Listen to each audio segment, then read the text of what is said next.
On Ukraine. I put forward a package in Oslo at the informal foreign ministerial there, and that included three elements. One was to have a program of practical support to ensure full interoperability between Ukrainian forces and NATO forces. This will move Ukraine closer to NATO. The other element was to establish the NATO-Ukraine Council.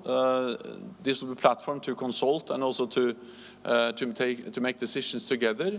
And the third element was to remove the requirement for the membership action plan, turning the membership process for Ukraine, moving it from a two-step process to a one-step process. And now we are discussing these elements and this package, and also finalizing the discussions and the negotiations on the precise language. So I will not go into the details about what allies are in the process of agreeing, but I welcome the fact that we are now building on the package that was launched in Oslo, and I'm confident that we have a good and strong and positive message when the leaders meet. Aš galiu pasakyti, kad membership action plano atsisakymas yra iš tikrųjų jau labai svarbus pokytis teigiama prasme ir tai tikrai sutrumpintų, supaprastintų Ukrainos artėjimą link narystės NATO. Tačiau mums dar labai svarbu išgirsti ir labai aiškų signalą, kad Ukrainos narystė NATO tikrai yra galima, tuomet, kuomet sąlygos leis, ir kad šito požiūriu mes turėtume pajudėti toliau negu Bukarešto viršūnių susitikimas, kuris viso labo tik tai kalba apie atviras NATO duris. Norime išvengti to, kad narystė NATO nepasidarytų, Ukrainos narystė NATO nepasidarytų kaip horizontas. Kuo arčiau prie jo artėjai, tuo labiau jisai nuo tavęs tolsta.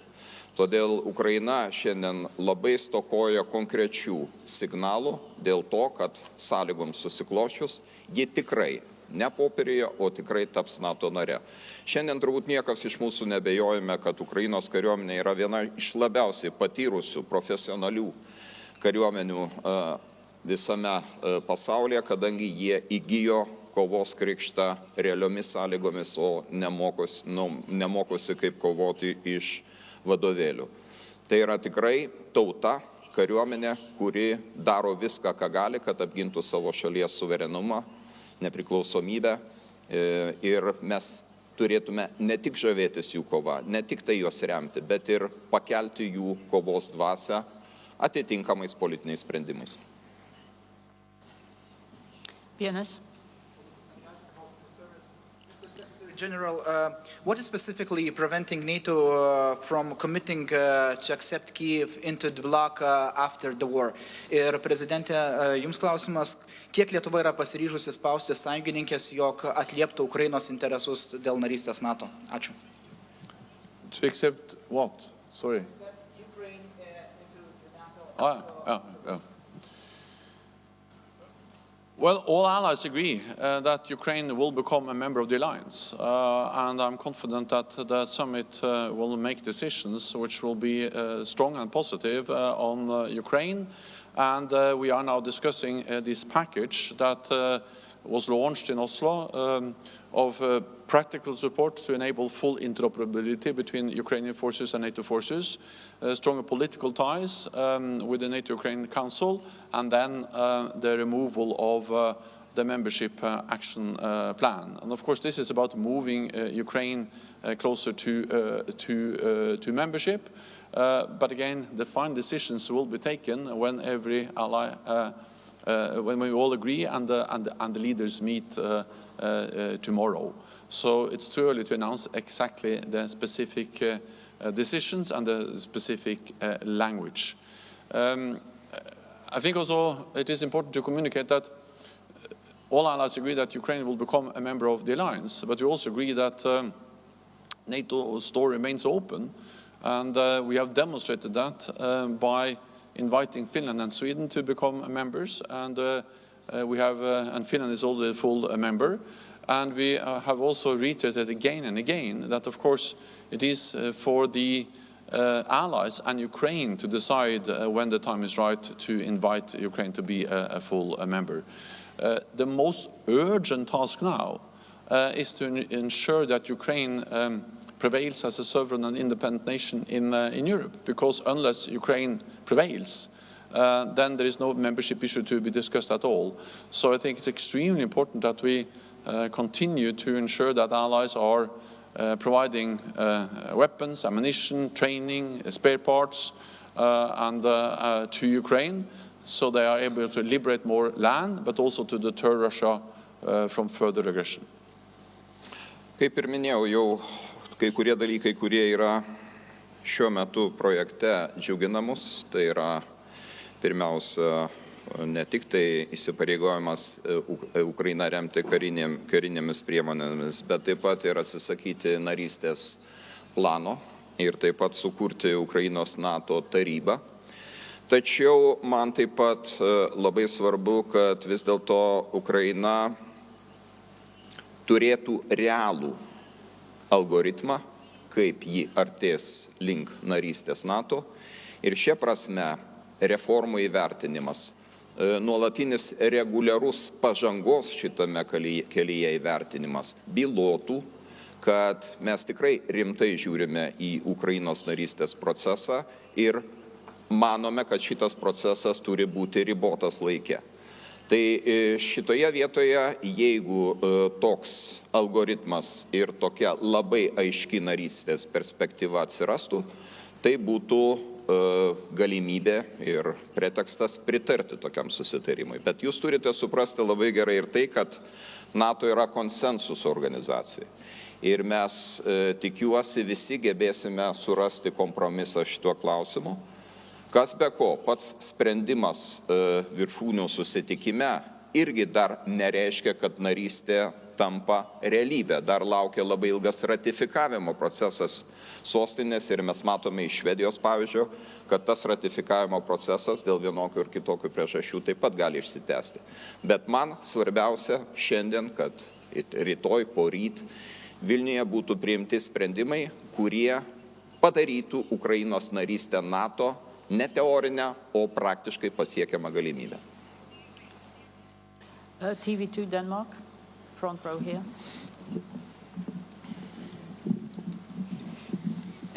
Yes, hello from TV2 Denmark. Question to both of you, both the Secretary General and the President.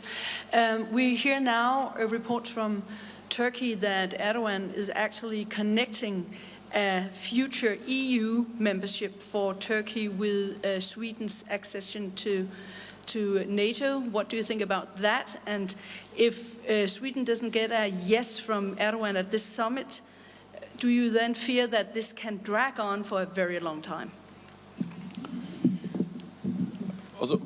I support Turkey's ambitions to become a member of the European Union. At the same time, we need to remember that what we agreed in Madrid was a specific list of conditions that Sweden has to meet to be a full member of the alliance.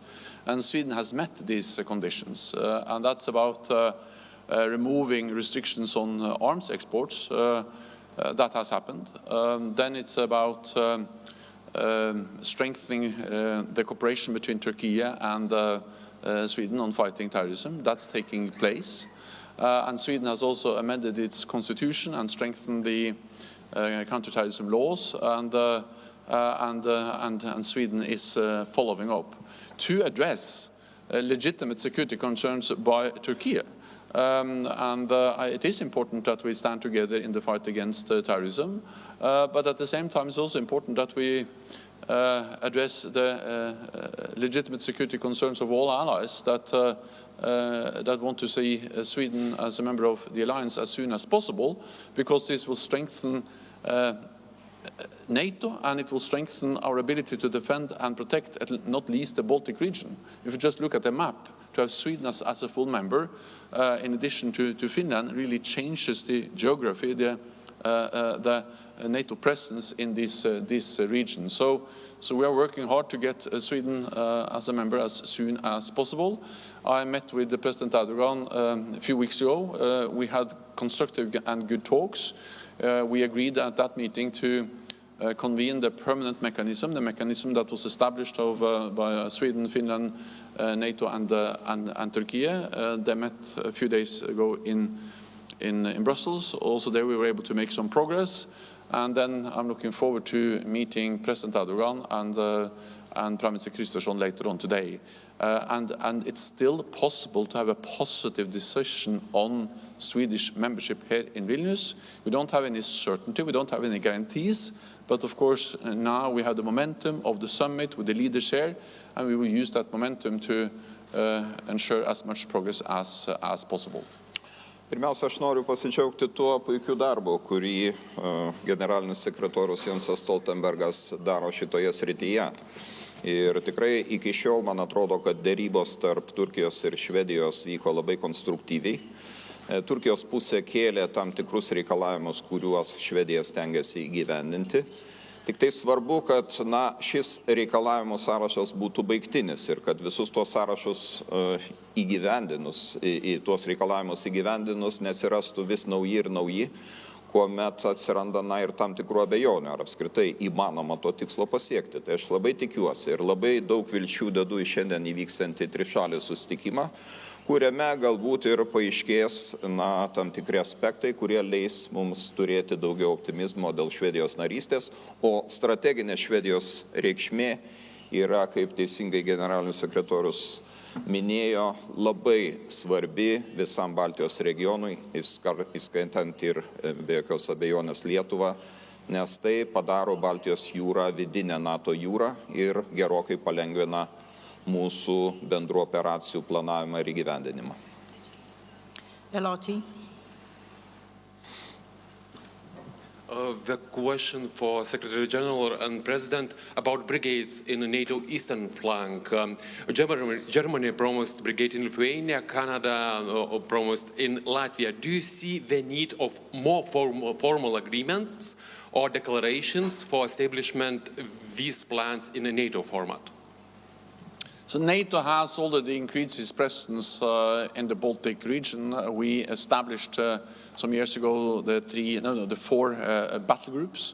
Then after the invasion of Ukraine, or the full-scale invasion of Ukraine last year, we doubled the number of battle groups in the eastern part of the alliance, and we also made the decision at the Madrid summit that these battle groups should be scalable up to brigade size levels, meaning we need dedicated forces with dedicated responsibilities and also exercises and pre-positioned equipment and the infrastructure in place to quickly to be scaled up to battle group size. And that's exactly what I saw myself at the exercise here in Lithuania 2 weeks ago. The ability of NATO allies, in this case Germany, to scale up to brigade size level. Then of course I also welcome the announcement by Germany that they are ready to have one brigade for Lithuania deployed, and I welcome that when it was announced 2 weeks ago. In NATO, we will, at this meeting, at this summit, tomorrow and the day after tomorrow, we will agree new defense plans, we will agree a new force model, a new force structure, and the force structure requirements to execute and to meet the needs to protect and defend all allies. So the details related to our posture, our presence, will be described there, but we welcome the already increased presence that has been announced in the Baltic region. Aš norėčiau irgi pasidžiaugti Vokietijos sprendimu, tai tikrai buvo labai ilgai lauktas sprendimas ir lauktas signalas. Manau, kad jis labai gerai atliepia dabartinę situaciją, kuomet ir aš asmeniškai, ir kiti Baltijos valstybių lyderiai, Lenkijos vadovas, nuolat pabrėžiame tai, kad geopolitinė situacija aplink mus dėja negerėja, ji blogėja. Ir atsižvelgiant į naujausius įvykius Baltarusijoje, atsižvelgiant į šioje šalyje galimai įgyvendinamą taktinio branduolinio ginklo dislokavimą, atsižvelgiant į galimą Wagner grupuotės atvykimą į šią šalį. Mes turime kliautis ne tik tai pastiprinimu, bet ir didesnio dislokavimo mūsų artimiausių sąjungininkų. Ir šitoje vietoje aš manau, kad būtų naudinga komunikate, NATO komunikate, pasveikinti sąjungininkus už jų ryžtą sustiprinti priešakinę gynybą, kadangi mums atrodo svarbu ne tik tai Lietuvos kaip tokios saugumas. Manau, turime mąstyti gerokai plačiau ir mąstyti apie visų mūsų kolektyvinį saugumą. Štai kodėl turime artėti prie bendrų sprendimų dėl viso rytinio flango. Ir šia prasme priešakinės gynybos stiprinimas rytinėme flange yra labai savalaikis ir efektyvus mūsų gynybos stiprinimo instrumentas, o svarbiausia atgrasimo instrumentas. Juk visi mes kalbame apie atgrasimą, kad mūsų potencialiems priešininkams nekiltų noras išbandyti mūsų kolektyvinės stiprybės. Thank you very much, colleagues. That's all we have time for. We'll see you later as the summit gets underway. Thank you. Thank you.